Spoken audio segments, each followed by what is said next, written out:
Hi everyone, my Mini Res here. As promised, this is the Warhammer World video from when I was there this weekend. Sorry, it's been quite a long couple of days. First of all, question I asked is, does anyone know the secret of this Aquila, which used to be on the front of the reception? The story that I know is that the Aquila was on the window of the boardroom, so when the sun shone through, the silhouette of the Aquila was cast on the boardroom table. Don't know how true it is. I know I've been in that room, but I can't remember. But this is how the reception looks now, with a big Sigma Marine just out the front. Again, reception isn't somewhere we'd normally go as visitors, but always friendly, always nice to chat to the guys there, and they always had whatever they were working on the desk. Here's the Marine, which I'm pretty sure used to be out the front of reception. Don't know if it's the same Aquila. Just in the background you can see a little bit of the manufacturing side of stuff. I couldn't tell you which part of the manufacturing process it is, but you can obviously hear the machines and see all the machines and stuff. The Rhino, I do remember this turning up at Games Day. Unfortunately I wasn't at that Games Day, but I remember all the sort of hype and the excitement of it coming before it made its permanent home at Warhammer World. This is probably the most photographed thing I'd say exists at Warhammer World. This is back at the reception. Anyone who's been to Warhammer World will have been past. Now, I don't know if the layout's the same, but the front offices used to be Black Library, which as staff many years ago, we used to kind of be able to go in before sort of, the authors started turning up. To the rear is the Forge World bit, or again, used to be. And again, we used to be able to go in as staff, have a chat with them and place direct orders in the office and see what these guys were working on.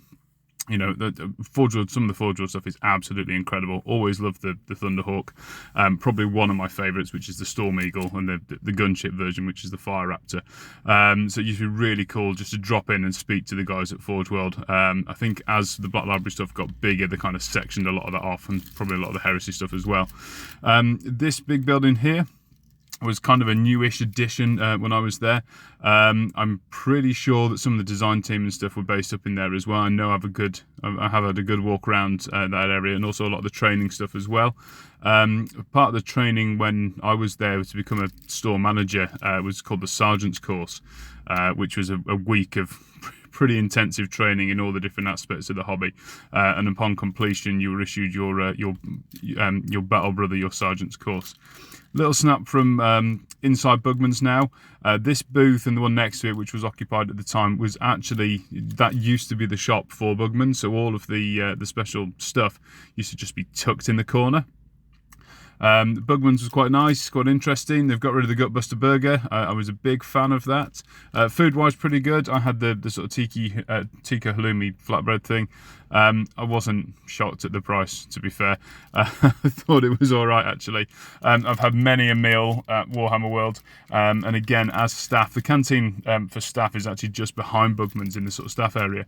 But we used to be given beer tokens whenever we were there at the start of the day, so we'd finish the shift and have a couple of drinks.